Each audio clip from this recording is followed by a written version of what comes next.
Give it the true shot. I want 7.5 million over my head, money hitting under my bed. Baby, let me talk about it, let me talk about it, let me talk about it. I'ma grind on heavy till the fam get fed. They gotta be good when I'm dead, man. Let me talk about it, let me talk about it, let me talk about it. I'ma grind on heavy till the fam get fed. They gotta be good when I'm dead, man. Let me talk about it, let me talk about it, let me talk about it. All right. How's my hair? Wonderful. It ain't darling. one holding up like this. Like, No. because I hate going back and editing and being like, yo, my hair was sticking up like this the whole time and ain't nobody say nothing. No, that's the worst ever. Sometimes I'll get like the best takes and my shit will be like in the back and I'm like, man. Hey, thank you all again for tuning in for another episode of In True Form. I'm your host, Corey Truesdale, and today we have a very, very special guest by the name of Alicia Marie, straight out of Durham, North Carolina. Mm-hmm. This episode is going to be really special for me because I met Alicia a while back and I did her photos for her, but she's a music artist, but I'm going to let her introduce herself to you. So I'm Alicia Marie. I am a neo-soul vocalist, rapper, poet, event curator, mother, superhero. You know? Facts. We all know what this show is about. This show is about, bringing your true, authentic self. One of the things that has inspired me to reach out to you is just watching the type of mode that you've been in, in the last few years, and just learning your story early on, before In True Form even came about. Like, you had a struggle in the beginning, prior to your son. I do want to tap into that, but first, my first question I do want to ask is, what do you think about this Diddy stuff going on right now? I know you following it. I know I've been tapped in because it's not televised. Yeah. And so I've been listening to all these law YouTube channels. Yeah. I've been listening to the lawyers, like all of that stuff. Like, have you been keeping up with it? I haven't been keeping up with it like as much as I normally would, like with kind of stuff like this. I feel like I've been seeing like little pieces of it here and there, and I just haven't had the time yet to like really dive in. I think it's crazy as hell. Like, some of the things that are coming out are just like wild. That was our generation of music, man. Bro. Bad and boy. It's like, but it's kind of one of those things like, when you saw him sending people out on the streets of New York for a cheesecake just because he wanted, or you know what I mean? Yeah, or like, it was just like, you knew that something was wrong with him then, but it was like entertaining. But it's like, when you look back on everything that ever played out, it's like, and then he always loved that Joker shit. The Joker, you know what I mean? Like, he always kind of like symbolized. Yeah, he always kind of symbolized that he liked that crazy, trippy, controlling, weird shit. Oh. So it's like, I don't know. And then it's like the stuff with Cassie, like, I feel for her. I feel so bad for her. I feel like people are kind of like being really mean to her. What I mean? They don't understand victims, and they don't understand the psychological abuse that she went through. They don't understand. And it's sad on both ends, because it's like somebody had to have groomed him to make him how he was. Absolutely. It's way deeper. And then he you know what I mean? And it's just like the fact that it's just this cycle, and people are joking and laughing about it, but that shit deep and it's real, and it runs rampant in the music industry, especially when you go further up and stuff. People are like kind of clouded by all this like shallow, crazy shit, and one person gets morphed one way and feels like that's the only way you can make it, and then they make everybody else feel like that's the only way that they can make it, and then you know what I mean? It's just this, like, it's sad. Yeah. You know what I mean? It's sad. I think it's trippy as shit. Yeah. Like, some of the things I'm like, really? He did that? Okay. But yeah, and it's just, I mean, I think it's scarier to think about how many people are with the shits. Yeah. But one of the things that has stands out is when D.L. Hewley came out and was just like, people that's trying to come out now and say something, they're more so, the culprit of it as well. Like, they kept it going. Like, people coming out, but I think what Dio don't realize is the fear factor of what everybody else. They knew how powerful he was. Didn't they say he was hanging people off of balconies and shit? I mean, it's a lot of allegeds out there. I mean, they act like fear is not a thing. Yeah. Like, if they know Diddy got people, you know, that'll come get you if you don't do what he said. Yeah. I mean, yeah, man. I was just wanting to pick your brain on that because, you know, you being in the music industry, but not like out there. You know what I mean? Like the Diddys and all the you know, the folks like how Danity Kane was out there and things like that. I loved Danity Kane. I loved them too. I loved all of that. I loved Making the Band. I really liked them. I thought that they was going to be on another level. Era.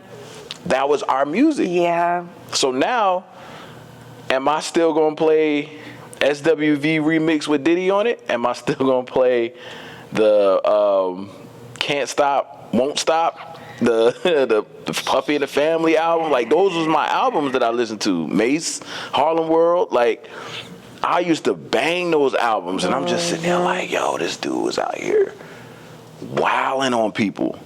So it's like, I see it though. I can see it. Yeah. Let's talk. So you've been doing this music thing for how many years now? Professionally or in general? In general. When did it start? Was you like Anime Bullet and What's Love Gotta Do It in the beginning of the movie when she was singing in the church and stomping her feet? Or? No, I never sang in church, but I've been singing since I was 8. Okay. And me and my best friend growing up, we kind of like wanted to be a girl group. Okay. And so we would always like sing together. We would like sing acapellas, and like the other would like hum and like whatever. Like we would do stuff together. And it was pretty much always the dream that like one day we were gonna move, because I grew up in New York. So we were gonna, like live in a city, and we were just gonna like pursue our dreams and like we were gonna make it and whatever. And then I moved out to North Carolina in high school, and I pursued like spoken word poetry and stuff in high school, and got on like a music wave for a little bit then, and then got pregnant with my son when I was 19, and I was kind of like, well, teen mom.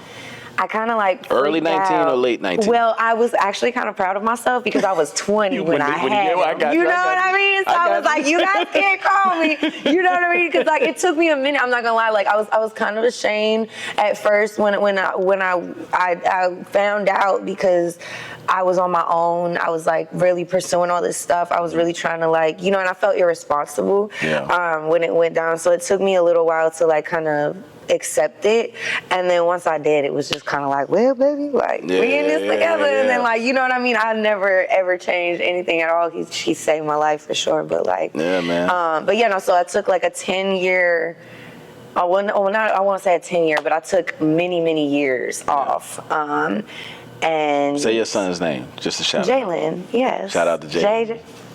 That's my baby. He's gonna see this one day. That's my best friend, man. Like, Mom was talking about me. That is my best friend. He was talking about and me. he gets so lit. He's like my biggest, like every time I tell him something, he's like That's like dope. he's like, oh my God, like we're gonna proud be of you, rich. man. Yeah. He was proud of you before you even realized what you was about to tap into. Yeah, he would like take footage of me and stuff. You and used to sing to him when he was a baby? Oh, all the time. I could see you. All the time. And you want to know what's funny? I actually ended up deciding that I wanted to name him a name with J, because for some reason, later in my pregnancy, every time I played New York State of Mind, Empire State of Mind, Alicia and he would kick in my stomach. Really? And I was like, oh, you got to be a J. Yeah. Like, and so like I found like a J name or whatever. I actually never really told people that, bro. But dope, man. like I used to sit and I would like, because I was going through a lot too when I was pregnant with him. So I really bonded with him while he was in my stomach. It was like kind of like how I like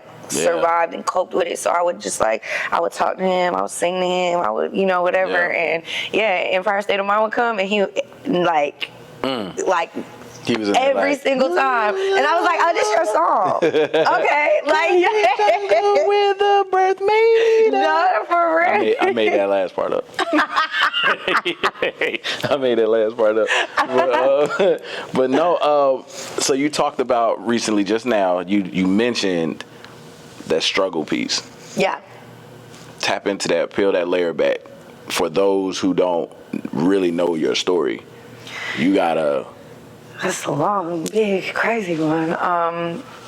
There's a lot of levels to it. I dealt with a couple men that, were not super good for me, were super toxic. I had to go through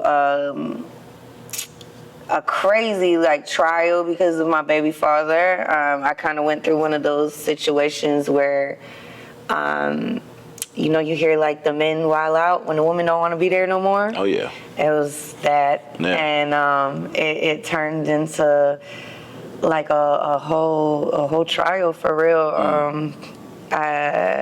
Fear for life type of vibe. Well, it was.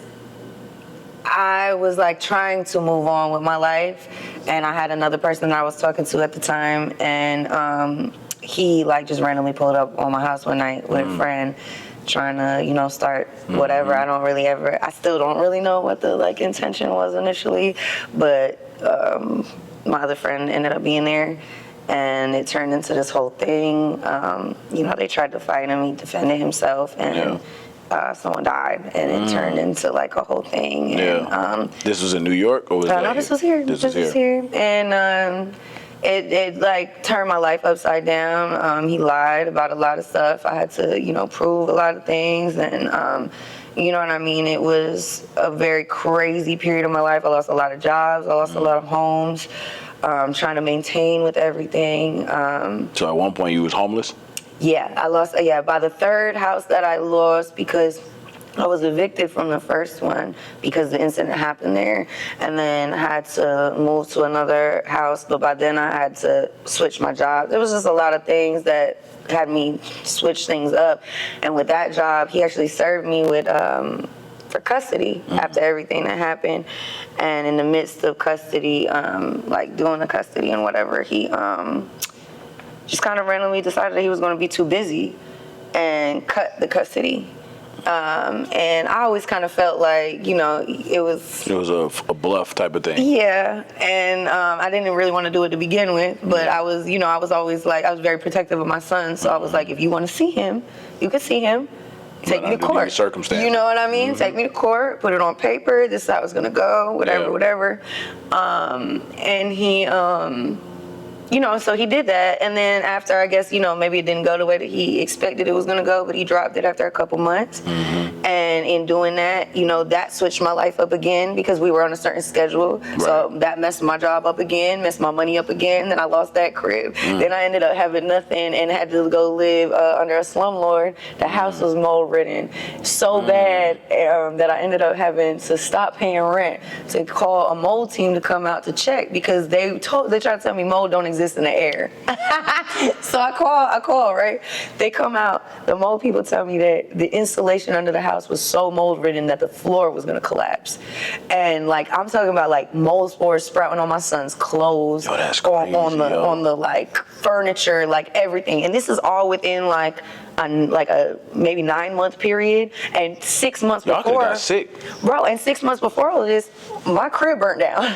So it was you was yo, what's going on? I was what the fuck? So this was the rebuild, and it just kind of was whatever. So by that third crib, I'm tapped out of money. I'm tapped out of resources. I don't have a good job. I was working at CVS, so it was $12 an hour by then because I had nothing.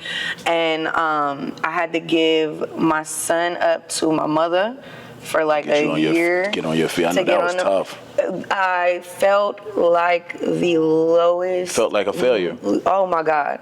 Because it was no matter what, my son was always good. Yeah. I always held stuff down. I did not play about bills. I didn't play about taking care. He couldn't tell that you was going through what you were And my mom was even before it even got too bad, my mom was just let him stay here for summer. Yeah. I was summer's 2-3 months. That's too long. I can't be without my son that long. I can't be without him. And then when my back was against the wall, it was and then it was bad because it was he was what kept my head on straight. And without him there every day, I just kind of slowly started. Into a little depression. I lost it because it was I'm going crib to crib. I was staying with the guy I was with at the time, his family, and their whole dynamic was fucking twisted. And then it was just it was a lot, and so that was too hard for me to deal with for a lot of the time. So I ended up kind of going back and forth between couches and friends, realizing that some friends was not my friends for real. It was nights I slept in my car because I didn't have any money, and like I had this SUV, and I literally would just have all my bins in the back. I would put the front seats down, and I would make a makeshift bed, and I would find like a parking lot to sleep in, and I would just sleep like that for like some nights. And then I worked 3 jobs at one point and got myself up to getting into an extended stay. And so I was living in an extended stay for some months, and that was hard. I know that was tough, but because it was like $1,500 just to stay in an extended stay. It was comfortable though. But I was safe. I mean, it'd be crazy out there too. Oh, I know. I get it.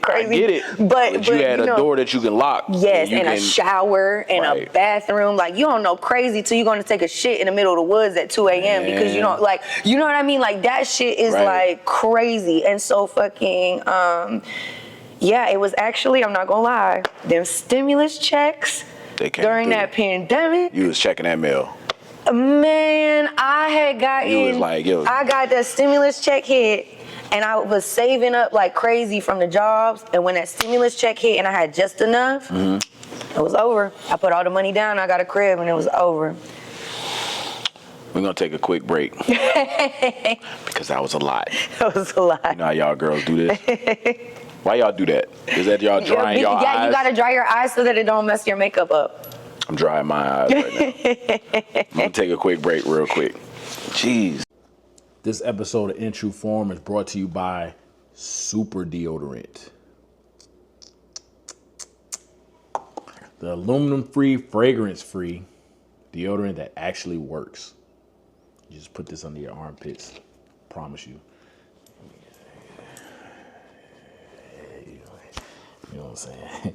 Whether you're on a stage or in the gym or chasing purpose, Super Deodorant has your back and your pits.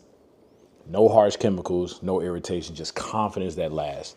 Visit superdeodorant.com/intrueform. And if you sign up today, you'll get 10% off your first order. Smell less, do more. Peace. All right, we just came back from crying. No, we wasn't crying. I ain't gonna lie to y'all. But what you basically was just talking about is real. Your story, your struggle, the things that you've gone through, it's inspiring. Yeah, we don't wish that on nobody. We don't want nobody to have to go through what you went through.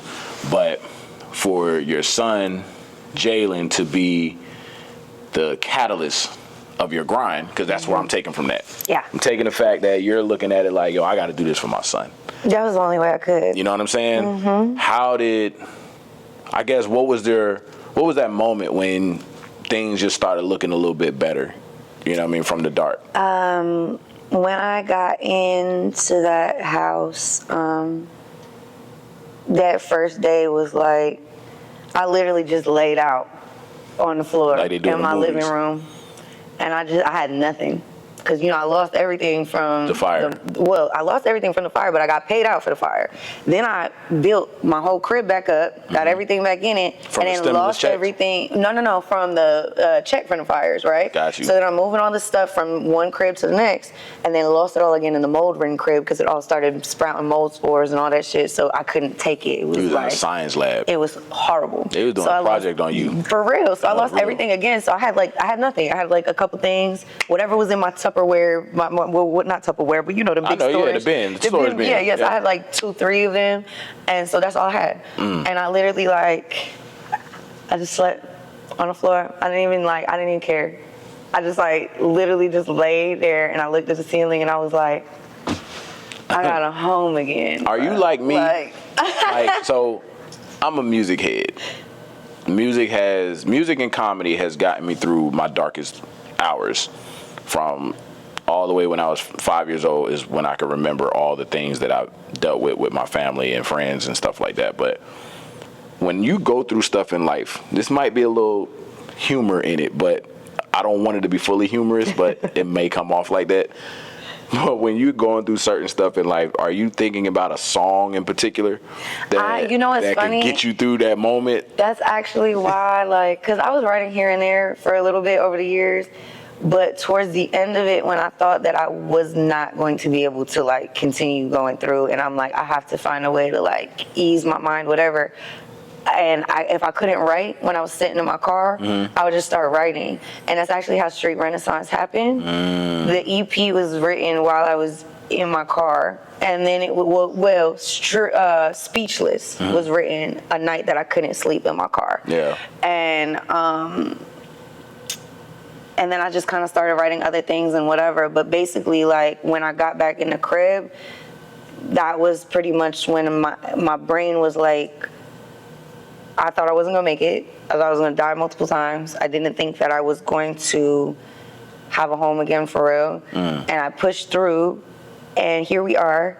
Now, I refuse to die not knowing what it's going to be like if I you can't look back. Don't pursue what I dreamed about my whole life professionally. And committed. So I was like, fuck it. So I just kind of started hitting the studio. And at that time, too, my friend Exhale, she was rapping really heavy. And she was always in the studios and stuff. So I was starting to go to shows and stuff and supporting her because it was helping me to get, like, back in my space. And it was inspiring to me because she was always like, you need to, like, do music again, whatever. So being around her was like, fuck it, I'm gonna hop in the studio again. And so I hopped in the studio again while I was around her and stuff. Yeah, and then probably like 4 or 5 months into being in my crib, I was like, you know what, fuck, I'm just gonna drop it, see what happens. And, you know, there's actually Reggie Burrell, too. He's like a firehead out here. Shout out to Reggie Burrell. Shout out to Reggie Burrell, for real. He's super duper dope. And he's known me since before I had my son. He actually tried to connect me with music stuff. And he randomly called me during that period of time. And I was too ashamed to let him know that I was homeless. But he called and he was like, so what are you doing with your music? And at that time, I was just like, you know, I'm kind of like transitioning, figuring out. But he doesn't actually really know that he had a big part in why I ended up really pushing it again, because he just so happened to have the timing to hit me and be like, well, what's going on? And I just kind of sent him stuff I was working on, and it, you know, it just ended up. Yeah, man, it's dope when you have people like that. But you said something a second ago that struck a question. You was like, you were ashamed to tell him what you was going through. Why do we, as individuals, not just you, but why do we get to a point sometimes where we be at our lowest points and you don't want to ask for help, or you don't want to ask certain people for help? What is that? What's that feeling? Because I'm not familiar with that. If I feel like I'm going to ask. Like, if I'm lost outside, I'm talking to a stranger like, yo, where do I go? I don't know where I'm at. That's just me, but I do know some people like that. My mother was like that. My mother would, like, just sink into a hole and won't tell nobody what she's going through. And we got to deal with it. Enough people that made her feel like they wouldn't help or they couldn't. Because when I first got into it, I did kind of reach out, because before all of this happened, I was kind of a natural community person. I was in a management position, I had a good job, I was in a good position. I would help people get jobs, I would help look out for people, help people with money, help people have a place to stay. Like, I was just always that guy. So when all this happened to me, I kind of just assumed that everyone was going to give me that back.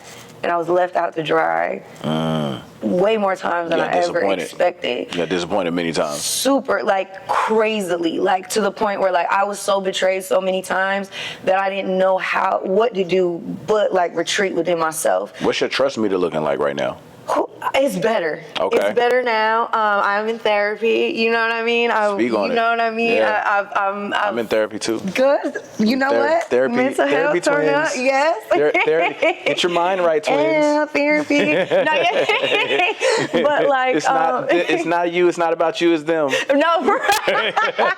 Like, yo, what did they do? What did they do? Yeah. Don't take it personal. No, for real. But like, it took me a long time. I was very, very guarded.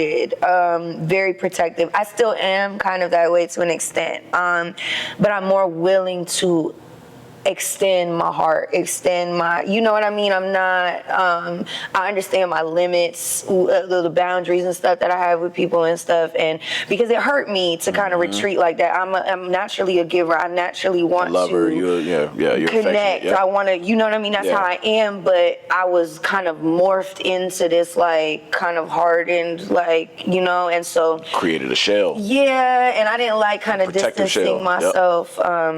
So I feel better, you know, kind of being more like open. I'm just, I just take less shit. Yeah. You know, I just take less shit. You protect your peace. You, as the therapist would say, you create boundaries. Yes. And everything important. doesn't have to be a confrontation, so to speak. And it took me a while to realize that too, because when you're in fight or flight so much, you are ready to like, you know what I mean? Yeah. Be like this over everything. So now I'm in a space where I can kind of just be like, no, I don't think so. Like, you know what I mean? You can say no to stuff. Mm-hmm. And that's why I was going to tell you, like, when I reached out to you about this, I was just like, you know, depending on your response, I was going to tell you, like, yo, you don't have to do this. No, I love you. I mean? First of all, I love you. I love your family. You guys have done nothing but support me forever. Anything that you ever need forever, I will pull up. All right, so I need about $500. No, you definitely, and a lot of people don't realize, you've donated Jalen's clothes to us. Oh yeah, wow, I forgot about that. Jaden was rocking them joints, man. He still wear a lot of the stuff, man. He getting into his drippy stage right now. Okay, that's what he calls it. Yeah. You know, he wears soccer stuff sometimes, all the time, but then he gets some baggy clothes and he think he just stuff. But anyway. Oh, I love that. But yeah, no, man, just hearing that, man, the therapeutic part of what you're talking about is highly needed. Man, when I think of trauma and I think of hardship, I think anybody, me and my wife was just talking about this the other day, it was just like everybody needs to do therapy. Everybody. And it doesn't matter what level of whatever you went through, everybody. Like she mentioned how, you know, you could be going through something at work. Yeah. You know, and, you know, she also mentioned, like, you know, work, like your job should offer free therapy. Yes. Because of the mental abuse that you can take on from your job, if you have clients or if you have customers or whatever, it's like that takes a toll on you. Especially, and I know what you had 3 jobs. What was those 3 jobs? Okay, so I was working at Victoria's Secret. Lingerie. First of all, I really did love that job. I think these panties look good on you, and this bra would match with it. No, first of all, they so they made me a salesperson, but I've always been like, people drain the shit out of me. So I ended up working at back room, okay? Oh, you was folded. But that was cool because I got like first dibs on all the new stuff, so every time I saw something I like, I was like, oh, about to buy the other thing. Alicia was in the back talking about, No, you know, they used to make fun of me because I was always a character in my laugh and stuff. My boss used to be like, I can hear you laughing in the front. And I'd be like, my bad. Yo, that's dope. So you had Victoria's Secret. I worked at Whole Foods doing the Amazon like shipping thing, like first thing in the morning. Putting the packages in those bins. I would literally wake up and be in there like, I think it was like 4:30, 5 o'clock in the morning. I would work all through that, and then I would DoorDash in between. And I was just doing all of that. Like I would literally just all day work until I went to sleep because I didn't know what else to do with myself. You never did Uber? My driving record will not permit. Oh, okay. But like, hey, they said you cannot drive live things, but you can. That's wild. They trust you with food. Yes. Yep. It was just we going like, all right, you can carry some burgers and stuff, but you ain't not people. You ain't taking these folks. I got you. What was the most rewarding job that you felt like was getting you to the next point of your career? Basically, like in general, that gave you the best grace, I guess. Was it the DoorDash because of the ability to meet different people door to door, or just have a peace of mind where you can play your music and just kind of vibe out? I think that honestly, just being Victoria's Secret was like, I had like a whole kind of like crew of like women. You had people that you was excited to go see when I was there for like years, and I kind of just had this like base of women, and we would always be in there early enough, you know what I mean? Because it was shipment, so I would literally go from one job to the next, and I would be in there crying some days, like literally just like, you just like, my whole life is just falling apart, and like, you know what I mean? You know, I was just like, that was like my vent session. Hopefully Foods was cool because like I didn't really know those people like that. So you know when you don't really know people, it helps you to kind of like snap out of it. So I would kind of like, it would kind of help me to like feel like normal for a little bit. But man, Victoria's Secret used to be like my little therapy before therapy. I go in there folding panties like, this is, I'm like, that is so freaking funny. Before we go into a quick break, I wanted to ask you a question or two. It's a little fun question. Okay, right. Let me see how much time we got. So yeah, we're good on time. So yeah, let's see. Who was your top 5 artists that you grew up listening to that inspired you musically? Erykah Badu, Lauryn Hill and Fugees. I love Lil Wayne a lot. Tupac, to the point where like they used to literally make fun of me because be some stuff you're gonna see. It's gonna make it hard to smile in the future, bro. And I used to just like, I used to obsess because I used to think he was so cool, even like the way he would write stuff. Yep. And like, you know, all the, just like the poetic shit. And they used to make fun of me because, you know what I mean, naturally growing up in New York, I didn't really dive into Biggie until later on because I was so Tupac heavy. So it's like, how you not listening to Biggie? Pac. And I'm like, no, I love Pac. I love him. And I was like, it was literally like, he's going to come back. And I'm like, you know what I mean? He's on an island somewhere. It took me a long time to... He just like, I was waiting on 2012. Like, you know what I mean? Ain't no way. Like, I still...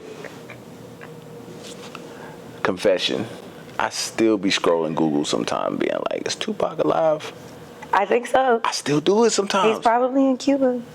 Cause you know, man, I'm like, you ain't see nobody. You ain't see nobody. Never. We knew how he felt about the society, about the world. So you got Tupac, Erykah Badu. Erykah Badu was amazing. Erykah Badu came out in a time where I was going through a lot. Her On and On album, what was it, Baduism? Mm-hmm. That album is just classic. And she's just such a like... You seen her at Dreamville? Were you at Dreamville? Man. Oh, I know you got... Shout out to Chuck T because he's the reason why I was even able to go, bro. I literally, Chuck T, the truth, bro, I swear. She was vibing on that stage, bro, man. I literally got to see her and I was damn near like crying. You should have been like, on stage with her. Like, they should have got you on that stage. I'm like, this is my spirit animal. Like, she's like a super alien fairy princess. She don't care. I love her. Like, she just got a I don't give a. And she's like gangsta, but like on the most spiritual, like peace and blessings, but watch your tone. Right. Like, you know what I mean? Disrespect me. Yes. I love her. Lauryn Hill, Miseducation of Lauryn Hill, Fugees, Sister Act 2. Oh my God. I know you love Sister Act 2. And I really let her go to, you was probably arguing at her mom. She can sing. And he was like, if you just let her just sing, she'll show you. She can do it. She'll show you. Get mad at the screen like it was real. No, but I think she's just brilliant because how do you become a legend off one album? Yeah, that's crazy, yo. What? That's crazy. It was her voice. You know, so you remember the song on Miseducation, Lauryn Hill? It was, Looking Back. Remember Looking Back? Mm-hmm. All those areas that she talked about, that's where I grew up at. For real? You know, Boylan Park, right down there, all in East Orange. Like, we all grew up in that area. Oh, cool. Bradley Court projects, all that stuff. Like everything she was naming in that, we was just like, yo. Like, we love Lauryn Hill, man. Lauryn Hill was just... She was a goddess. The truth. Yeah, she was a goddess. And you know she's the truth because she was too big for this. She was. That's why it was one and done. Because she was like, I'm going to bless you guys and get the fuck out of my face. Yeah, Bye. but she also fell... I don't want to say she fell, but I'll say she recognized the nonsense in the industry. For sure. And you know what I mean? Like, when we was talking about that off camera, it's just like, yo, the industry would eat you alive. And she was navigating through that. Yeah. And, you know what I mean? Like, I'm glad she still get out there and her tour stuff still comes out and stuff like that. Like, but yeah, that was tough. So we have Pac, we have Lauryn Hill, we have Erykah Badu. Mm-hmm. Who's number 4? Wayne. Lil Wayne. I love Wayne. Oh, did you see the Hot Boy set? No. I didn't. I was only okay. So I wasn't even gonna go to Dreamville. It just ended up. I think I was like booked the entire weekend and wasn't really pressed about it. And then last minute, I was like, fuck it, I'm gonna just see if I can get some tickets last minute. And yeah, Chuck T came through because I was like, I gotta see Erykah. Like that was who I was like really pressed on. But yeah, no, I didn't. But I heard that he was in Chapel Hill buying jerseys and everything. Yo, Wayne. I ain't know that. Yes, they said that he was in Chapel Hill. So that's how you know when you reach a certain status in your community. Is when you get invited to places when big stars come around. I haven't been invited to those type of places yet, so I'm not there yet. Well, I didn't get invited. They just told me he was there. Yeah, we ain't there yet. We ain't there yet. But when we get there, they're gonna be like, yo, Lisa, so we got somebody coming through. Already got you just come out, you text me when you outside, and we'll let you in. When you get that type of like, we'll let you in, that's how you know. You good. In there. Yeah, but I ain't there yet. So yeah, no. And then I feel 5. Okay, so I was like really heavy into like, well, I also really liked, I love R&B because like Usher's Confessions and everything came out. Cherish. I was obsessed with Pretty Ricky, but then also Ricky. And then fucking, but Kanye, bro. Yeezy. Kanye, like early Yeezy. I wonder. Early Yeezy. If you know, like that was all. What it like, means. What it means. I just loved all of that. Like, I want to listen to it over and over again. And like, yo, those 3 albums that he came out back to back to back. Who was that? College Dropout, Graduation. What was the other one? Registration. All of it. Well, it was not in that order. Was it It was College Dropout, Registration, Graduation. He had all the bangers on those. T-Pain was on the Graduation joint. Lil Wayne. He had a lot of dope. Man, I like the Pablo album.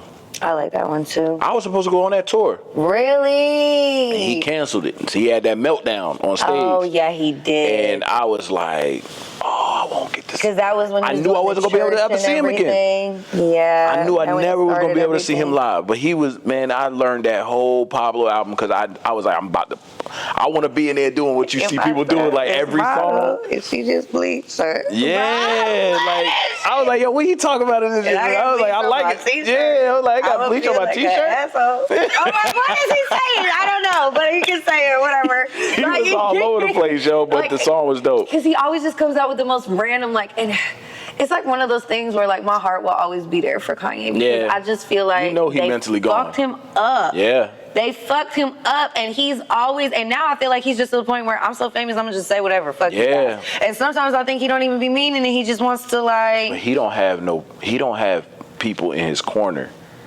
that he trusts. Yeah. And that they got his best interest. Well, I feel like the Kardashians got him. Oh man, the system. They got him. Like the system alone, like his mom, like all of that stuff, man. Like he's gone. Gone. Like, and gone. You think he can? You think he can come back? I think he's gone in some aspects, but I think in another aspect, he's sick of these motherfuckers, and I think that he's just like. He's to the point where he don't even want to play the game no more. He playing his own game. He's like, oh, I'm crazy? Right. Well, then I'm going to be crazy then. Right. Oh, I'm unhinged? Well, I'm going to be unhinged. Like he said he was white the other day. Like, you know what I mean? He just says shit. Like, he's on a whole nother level. But it's like, I feel like he does it because he knows it's going to piss everybody off. Yeah, I just want to shake him and say, yo, I need music. I do, Give me the music and just be shaking him. Yeah. I'm like, yo, I wonder what it really means. I wonder. Where did you go? Where'd you go, bro? But yeah, man. Hey, so I want to play, what's your latest music video that's out right now? Hypocrite. We're going to play Hypocrite. And after Hypocrite, you come back and join us for our final run through this interview. Cool. Peace.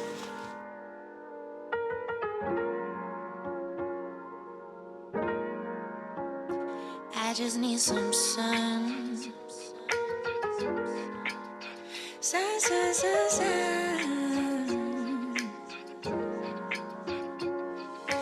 I be crying 'cause all this rains on me.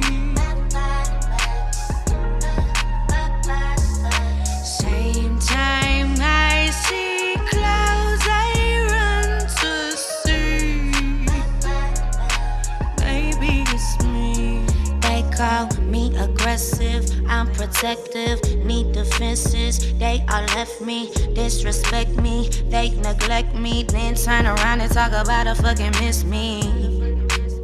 You can miss me, you can miss me. I cannot pretend no more. Say I cannot pretend no more.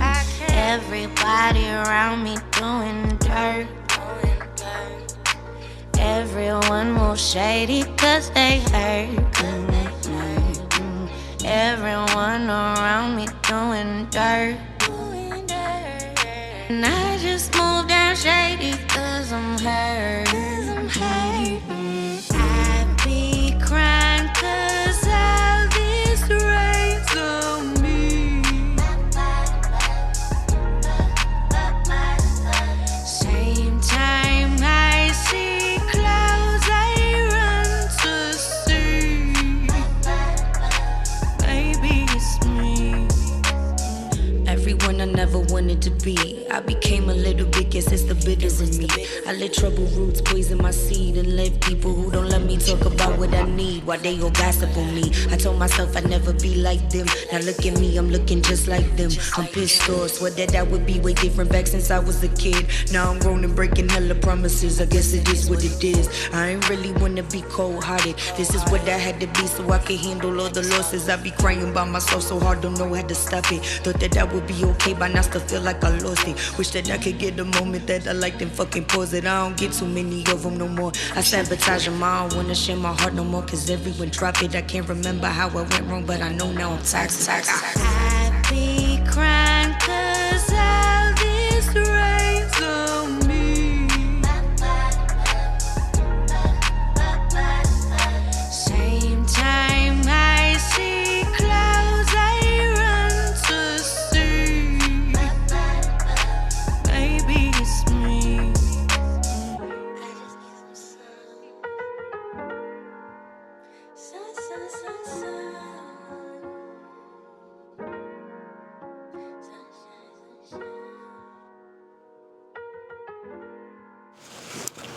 Hope you all enjoyed that music video from the creative, the poet, the rapper, the mom, the jack of all trades. Hey, real quick before we get into it, you have a little snippet of one of your no music acapella type of sounds you be doing. I just love when you do that. Yeah. Like when you be just waking up in the morning. Do you wake up in the morning and stretch and yawn and then start dropping some acapella stuff in the kitchen? Is that what you've been doing? Is that like all day I'm just like randomly singing pieces of songs.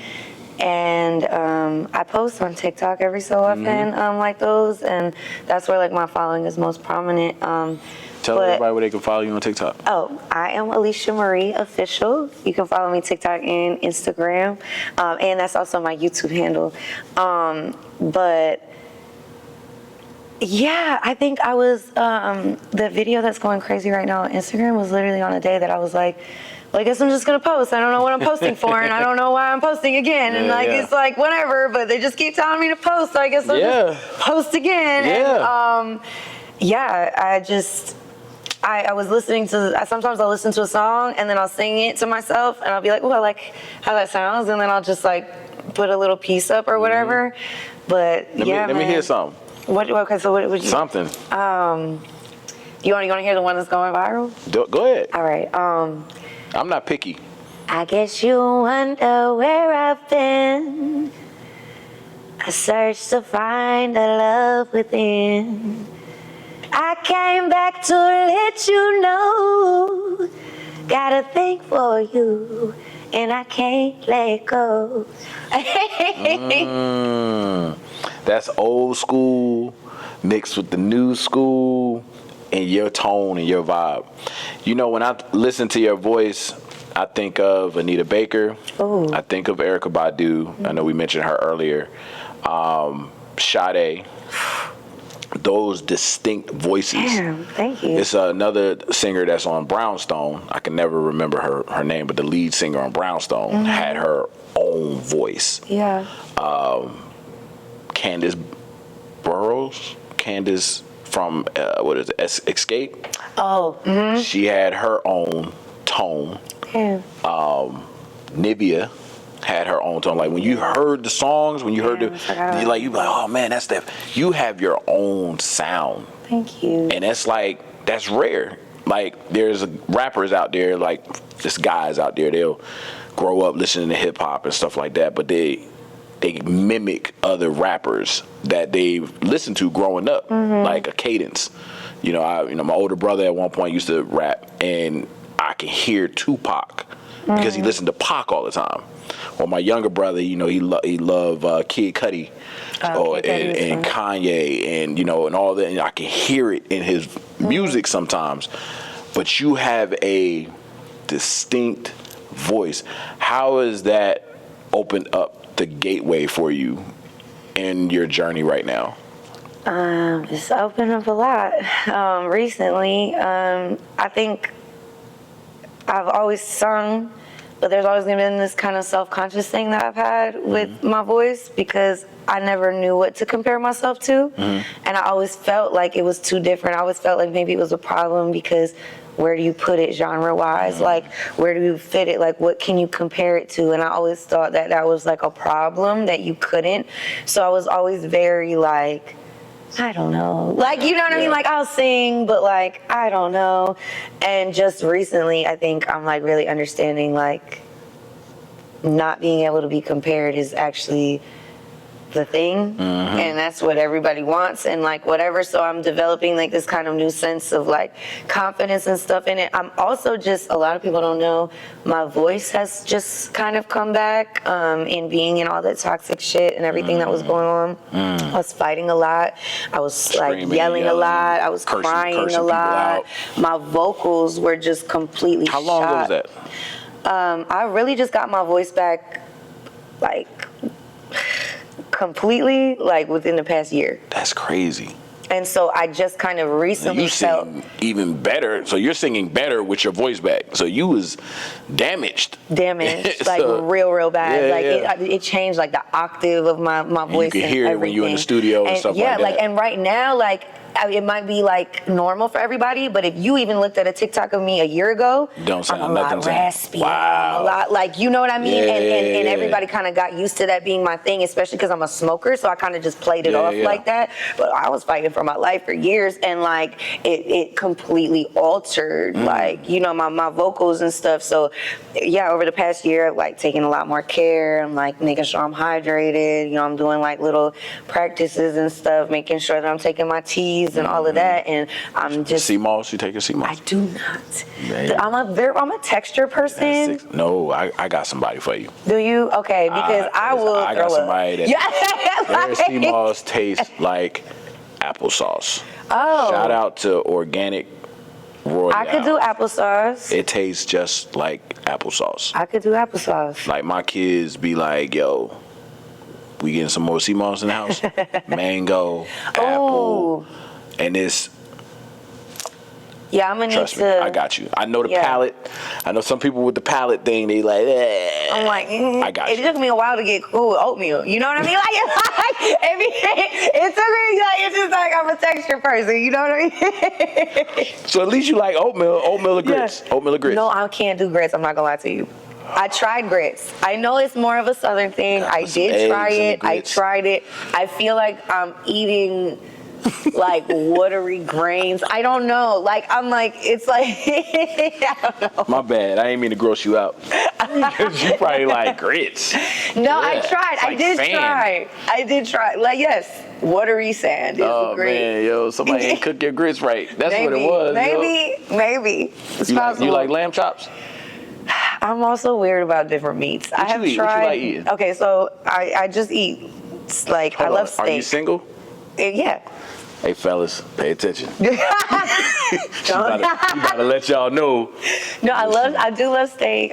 Chicken is like, cool, but like steak is like, I love steak. Okay. I would eat steak for everything. Medium but well?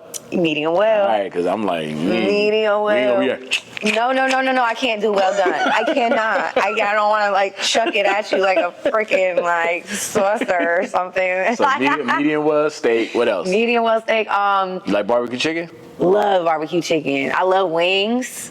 I make a mean barbecue chicken. Really? I'm a cook. Sorry, I think I just spit on you. Oh, man. Yeah. I didn't know that. I spit on by Alicia Marie. Oh, my God. Sorry. She spit on me, y'all. I brushed my teeth this morning. Yeah, I didn't know. It's like, but it's good for the show. Sorry. It'll be good. I'll take it. But no, me and the wife, we're gonna make sure we whip up something. Hell yeah, no, that'd be so fun. I got my famous barbecue chicken. Oh, hell yeah. I love that. Crazy with I love beef ribs. I do not eat pork. That's good. But yeah, and I don't eat seafood. That's fine. My dad makes fun of me for that though, because that's wild. Because you're not even allergic. And no, I'm not allergic. You just don't like the it. smell. Really? I can't get past the smell. I have tried shrimp and it's cool. My homegirl actually once made me crab legs, and I was very surprised. You like crab legs? Those hit. Yeah, with the butter. Pulling it out, yeah, with the butter. But I only had it there one time. But I will say that I was pleasantly surprised. But that's it. So you be like, in the seafood restaurant? I'll be like, Yeah, you be like that the whole time? It just smells like not a fun experience. And then I don't know. And I think too, like I would psych myself out because the fish just be in like this polluted ass ocean all the time. Right. But then also, but it's all fucked up. It's all fucked up. Yeah. I'm gonna ask you this question, and you can answer it at will. Okay. But as an independent artist, you consider yourself as an independent artist, right? What challenges have you faced in the industry, and how have you navigated them to maintain your artistic? I think the biggest one that I have is that people think that I survive through compliments, and like they take an extra time. I think it's better now, but I think the biggest struggle that I had was to be like respected on like a businesswoman note. What was some of those compliments? What did they sound like? It's always like, oh, you look too good to be, doing this or whatever, Yeah. or like you, like I love to take you out and like, you know what I mean? Like I could do this and this for you, but let's go out to eat and like, you know what I mean? Yeah. Or I can level you up, but like you want to talk on the phone every night at 3 a.m. So and we like can some like, ulterior motives. yeah, it was behind always like, well, if you flirt with me, I'll change your life. You know what I mean? And so like that was the hardest thing, and it still does happen, especially when I'm introduced to new spaces. Right. But I think in this area in particular, I think people are super respectful of me at this point. Like, of course, like I get compliments and all of that stuff, but they're always like, like mindful, like they're very sweet. Like people are like really cool. I think I've kind of like established myself, I feel like, as like a businesswoman enough for people to show me like the respect that like I was kind of hoping to get initially. But yeah, at first it was just kind of like, oh, you so cute. Come over here. I do this. Oh, you want to do that? Though. It's super creepy. Yeah. It's super creepy. Yeah, it's super creepy. And I mean, I experienced it real crazy in Atlanta. Like real crazy in Atlanta. Atlanta is like the southern New York. Yeah, so it really is. Same type of behavior in New York. It really is. It's gonna be a little more weird in Atlanta. Yeah, and with New York is interesting too because that's where I'm from. So like I have a lot of good friends and stuff that kind of make sure that kind of stuff doesn't happen for me. But I'm sure that it would happen if I didn't. Yeah. But in Atlanta, it was very much like, come here, girl, it's made tonight. You want this record? You want to like whatever? And I had a lot of people that were like, oh, if you're not 17, we can't work with you. Wow. And I was like, 17? Yeah, moldable. That's crazy. What they say, the grooming age. Controllable. Yep. You know what I mean? And in my mind, Cassie age. Cassie age. And it's like one of those things where like when I look back at the fact that I was doing music at 17, 18, whatever, I'm kind of thankful that it didn't work out that way because I think I would have I was in a crazy place from a crazy home and all of that, and I think I would have dived into getting fucked up and being all, oh, you think I'm grown up, like because when you're younger you get flattered by that kind of stuff and then you realize later, oh, they're weird. Who are your guardian angels? Man, I've got a lot. Who do you think right now that's been putting their wings over you? Because I have a follow-up question. I just need to know this first. I have a lot. Well, I have an aunt that I was very close to that I lost when I was a kid. Okay. I've got a bunch of friends that I've lost throughout the years that I feel like, watch over me. Most of the losses that I've had were friends that, I consider family. Most recently, Rowdy. I did his photos. Really? Yeah, I gotta show them to you, but I did his photos when he performed in Chapel Hill. He was so dope. That was the first time I met him. I went there for, I don't know if you remember Kazi Four Eyes. Yeah. He booked me. And I did his set, and Rowdy was like, yo, can you do some pictures for me? And I did his pictures, no cost, no charge, shot it over to him. He hit me up. He was like, bro, these pictures are fire. So I'm gonna show you them joints. He was, he was an angel when he was here. Everybody loved that dude. And when he started the 919 Cypher, I was working downstairs at the Wendy's, but that was when I decided to convert back over after, I didn't want to do, stuff, and I wanted to just, be a mom and whatever. Right. But the students upstairs were literally studying my poetry in the creative writing classes. Wow. And they were coming downstairs and seeing me at Wendy's and being like, bro, I just literally wrote a paper. You know what I mean? And it was so crazy. And he used to come downstairs, and every time he used to be like, you can get on a mic again. Yeah. Whenever you're ready, you can get on a mic again. And when I started music, he was the first person that booked me. He was the first person that sat me in and had me record at Black Space. Shout out to Rowdy, man. Rowdy, as well. Rest in heaven. Yeah, that was sad news when I heard about that. But yeah. The reason I asked you that question, Alicia, is because listening to you speak, listening to you just listening to your aura, you gone through so much. And recently you were like, man, my social media is just going crazy. It's, getting all these followers. You had the Timberland competition. You were one of the finalists. I voted. I don't know who else. But anyway, if you wouldn't have gone through what you went through, do you think that you'll be in the position that you're in right now? No, I think I needed to. I feel like your guardian angels, your people that that was looking over you, I feel like they helped you through everything. With your son, we hate that we got to go through the mud to get a certain place, but you, from being homeless, to having to give your child away for a year with some change, and house being burnt down, the slumlord, just the 3 jobs, you know what I mean, even not going into detail with the car situation, but you not being fit to be able to do Uber, but having to do DoorDash. We can piece all of that stuff together. But for you to come out of that, and now your social media is blowing up. You're getting calls. I'm going to assume you're getting calls from people that you didn't think that you were going to be getting calls from. I'm crying a lot this week. A year ago. You know what I'm saying? Yeah. People are wanting to get a piece of you, and they want to get you to shine. How have you been able to be your authentic self through this transformation that you've been going through in the last 6 months or so? Because that's when you're really starting to see it really kind of take off. Yeah, I think it's acceptance of self.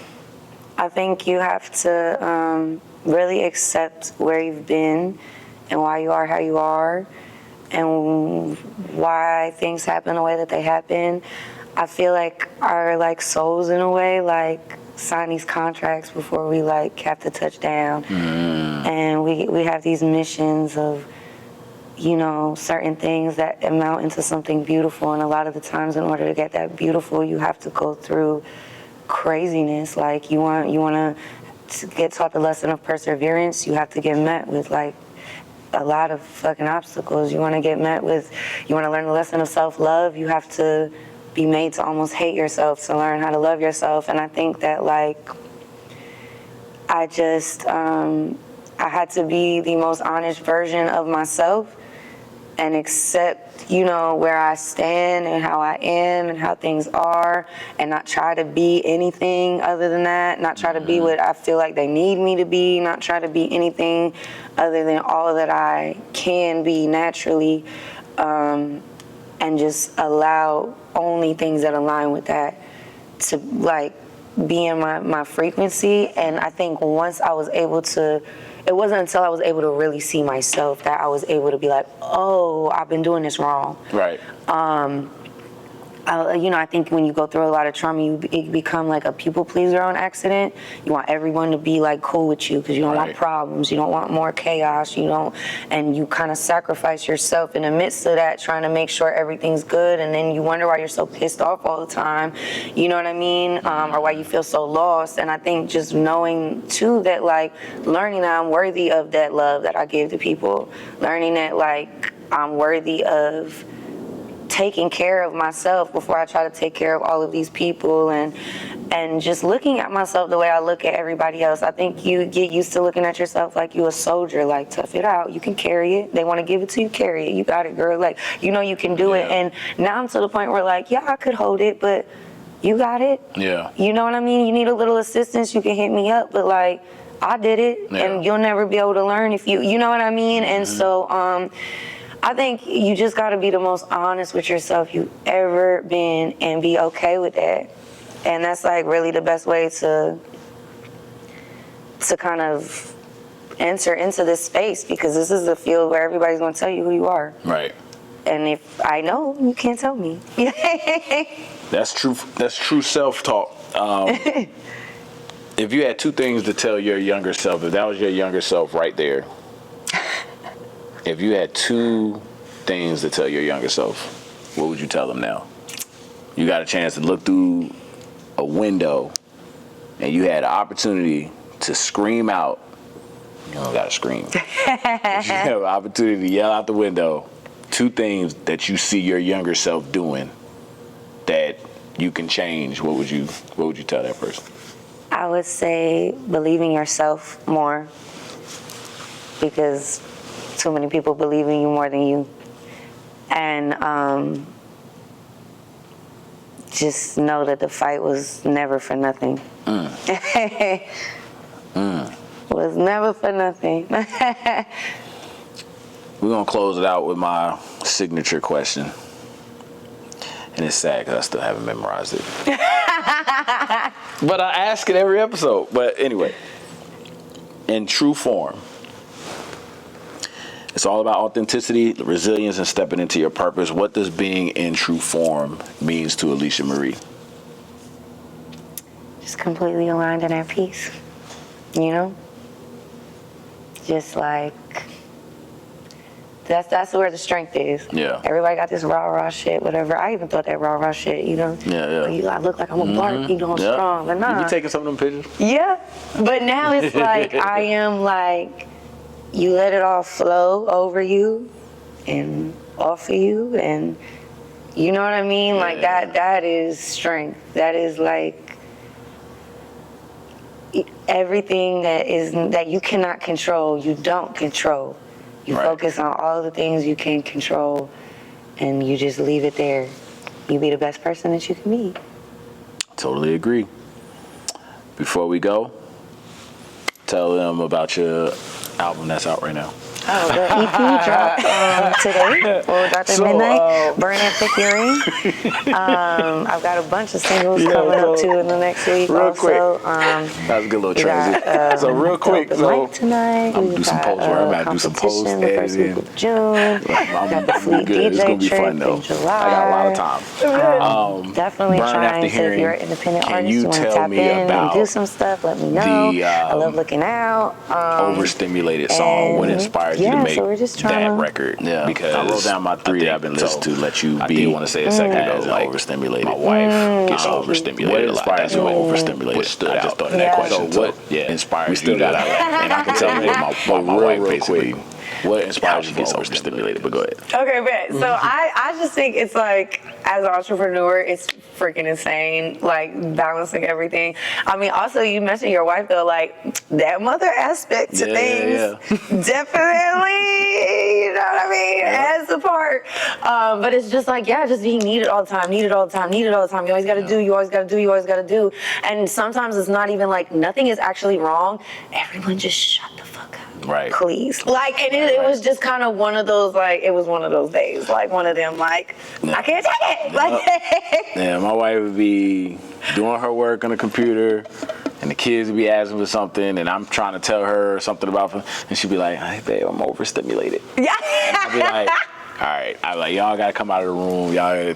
And I'm like, all right. This, when I seen that, and I'm like, it had to been something on. Because it'd be one of those times where you're like in the middle of something, you're probably writing, somebody's talking in your ear, your kid comes up and wants to tell you a whole story, and you're like, yes. Right. Yep. Like, and you're like trying not to crash out because you're like, talk more, please, because someone's talking in my left ear. Like, But what sucks is a dude ain't gonna say, I'm overstimulated. why not? I've never heard a dude say it. Like, oh man, I'm overstimulated, bro. This is too I much think I've going heard on. I've men never heard her say that. it.